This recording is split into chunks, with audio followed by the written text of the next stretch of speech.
Hello, my name is Miss Smart, and I'm an 8th grade science teacher here at Bailey. Today we're going to be discussing sexual and gender-based harassment. By the end of this lesson, you will understand what sexual and gender-based harassment is. You will understand consequences associated with this. You will know clear steps to take if you're being harassed. You will be encouraged to report harassment effectively. And also, you will be able to identify and utilize safe strategies for bystander intervention. So, the norms for today. So, when we're discussing sexual and gender based harassment for today's lesson, I want you guys to know that this is a serious yet sensitive topic, and it may make some people uncomfortable. But in order to ensure that everyone can fully participate and everyone feels safe and welcome to do so, we are going to establish some norms. We are going to use appropriate language. We're going to be respectful of others' experiences and opinions, and we're only going to make positive comments to others as they share. So let's get started. I want you to sit for a second and think, what comes to mind when you think of the word harassment? In addition to that, can you come up with an example that may be considered harassment? If teachers would like, you can pause this video right now until students have thought of answers for these two questions.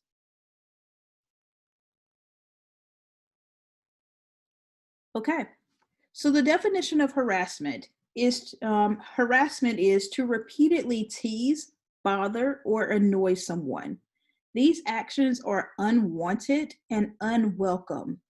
These actions can be verbal, written, or physical, and also be sexual or gender-based.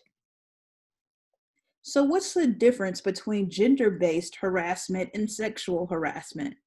Gender-based harassment is verbal, nonverbal, graphic, or physical aggression, intimidation, or hostile conduct based on sex, sex stereotyping, sexual orientation, or gender identity. For example, if a student makes a comment to a female student that she dresses like a boy, then that is considered gender-based harassment.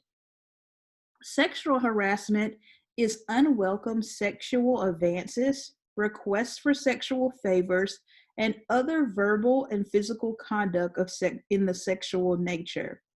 An example of this is going to be sending or receiving a text message asking for inappropriate pictures to someone. So we mentioned that harassment can be both verbal, written, and physical. If you look below, these are some examples of what each examples of how things fall into each category. Verbal things are comments about body parts, sexual rumors, or requests for sexual favors. Written harassment is going to be things such as sexual notes or drawings, emails, text messages, chats, and social media posts. And physical harassment could be actually touching, rubbing, pulling of someone's clothes, gestures, and grinding. So I want you guys to know that harassment is not targeted at one particular group. At the end of the day, I want you to understand that anyone can be harassed by anyone. Boys can harass girls, girls can harass boys, girls can harass other girls, and boys can harass other boys. I want you guys to understand that harassment is not acceptable. And in the CMS Student Code of Conduct, it reads that sexual harassment, a student shall not engage in unwanted verbal or physical conduct of a sexual nature, which may reasonably be regarded as intimidating, hostile, or offensive. This includes the communication of or the intentional display of sexually explicit material. When it has been determined that the students have violated Rule 27, disciplinary consequences will be delivered as outlined in the CMS Student Code of Conduct Handbook. So harassment is determined by the victim, not by the actual person making the statement, action, or doing the writing. It is important to understand that everyone has boundaries, and our boundaries are different, and we need to respect each other for those differences. So let's look at an example. There's two different scenarios here. We're going to read both scenarios, and I want you guys to tell me which scenario is an example of unwelcoming and unwanted advances. And then I want you to tell me how you know. So scenario 1 reads, Courtney likes Landon, and the feelings is not mutual. Daily, Courtney sends notes and texts to Landon expressing adoration. This makes Landon uncomfortable. Landon has asked Courtney to stop sending love notes, but Courtney continues. Scenario 2. Courtney likes Landon and the feeling is mutual. Daily, Courtney sends notes to Landon expressing this adoration. Landon enjoys receiving the notes from Courtney. Landon looks forward to Courtney's notes. If you can, please pause the video for a second and think of which example, scenario 1 or 2, is an example of unwelcome and unwanted behavior, and then tell me how you know.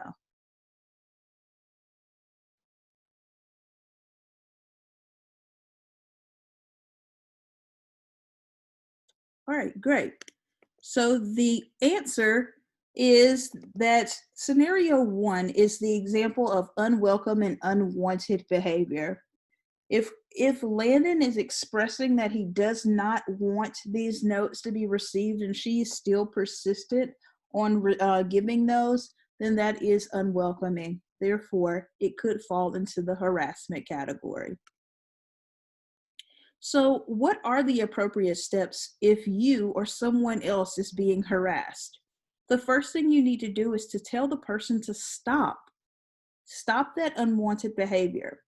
The second thing is you need to attempt to leave or remove yourself from the situation and find a safe place. Third, you need to tell a trusted adult at your school, whether that's a teacher, counselor, administrator, or coach. Tell somebody. Lastly, you need to tell a trusted adult in your community. That could be your parent, an adult family member, a friend's parent, a troop leader, or anyone outside of the schoolhouse that you find that you value and you think that they are safe to tell that information to. So in the chat box, I want you guys to name one possible trusted adult at your school and in the community. Actually, I didn't read the whole thing. I want you to include at least 5 people. But if you can find even more people than that, the better. So in the chat box, tell me at least 5 people, and it can be a combination of people in the school and the community that you guys can go to if you need help. Please pause the video and allow time for students' responses.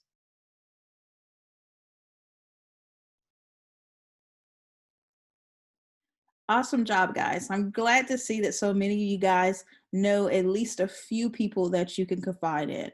So let's continue on with the lesson. What is a bystander? A bystander is a person who is present at the event or incident but does not take part.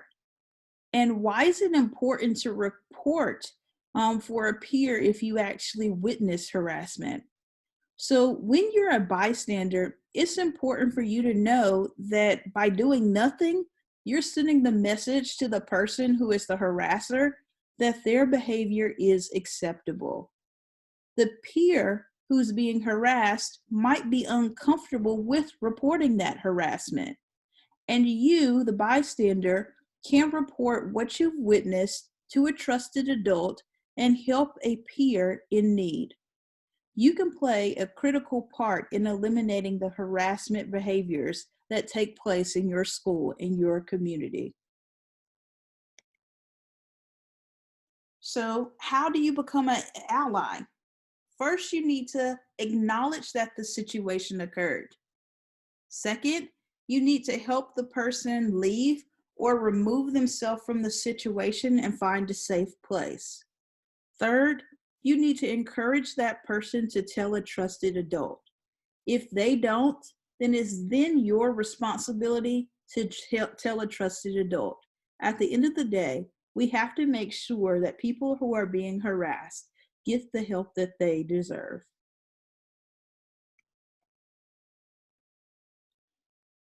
So I'm going to ask the teachers to pause the video and we are going to read the sample scenario and the answers are actually given to you about some actions that you guys should take. So please teachers, pause the video, call on a student to read the scenario to you and then review what they said the answers are.